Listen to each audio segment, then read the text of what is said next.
ba xamoon Serigne Touba dafa bind lu rëy Serigne Touba waaw jërëjëf dafa ni waay. Cheikh Ahmad dafa am benn téere bu mu bind bu mu naan Cheikh Ahmad Bamba est né dans la dynastie de l'aristocratie princière.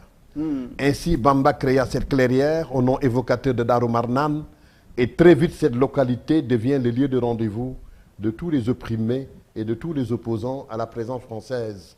Peu de temps après, Cheikh Ahmadou Bamba Khadimou Rassoul créa Touba, choisi pour servir de capitale de la doctrine qui vient de fonder le mouridisme.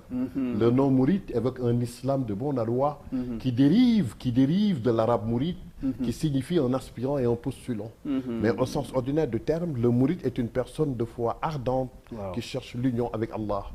Mais le caractère du mouride, la doctrine du mouride, est d'avoir donné le travail manuel comme équivalent de la prière et comme tel susceptible d'assurer le salut éternel. Touba devient le haut lieu de la spiritualité mouride.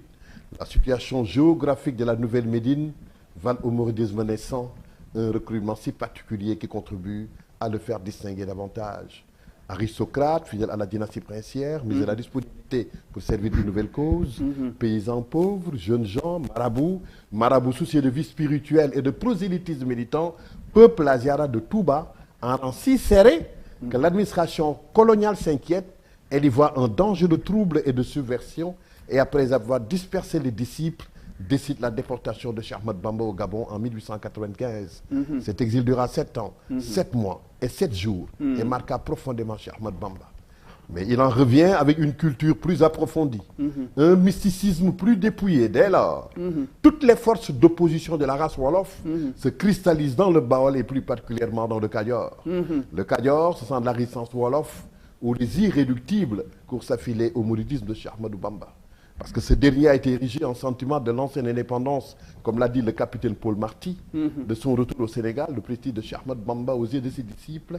Son rôle de guide spirituel et de chef temporel a atteint un tel degré que, 6 mois plus tard, Khadimou Rassoul sera redéporté en Mauritanie à Zoué-Elma. Mais c'est après une enquête minutieuse du commissaire en Mauritanie que l'autorisation sera accordée aux marabouts de venir s'installer au Sénégal. Il s'arrêta d'abord au village de Thiayen dans le cercle de Louga, mais c'est en 1912 qu'il s'installa définitivement à Diourbel et c'est là qu'il rendra l'âme en 1927. 1927, Ahmadou Bamba meurt, vénéré par les mourides, pleuré par les disciples. La sympathie du peuple sénégalais à son endroit, la fidélité des mourides à son égard et à sa famille, Cheikh Ahmad Bamba les doit aux nobles causes auxquelles il consacre toute sa vie. Serigne Touba dundam loolu en résumé c'est un peu le livre de Ibrahima Baba Kaké. waaw Kaké disait aussi que Cheikh Ahmad Bamba avait la pensée électrique, nee na xelam comme électricité. waaw Il lisait, méditait, se promenait dans la campagne environnante. Mais peu à peu, Bamba prenait conscience des réalités économiques de son pays.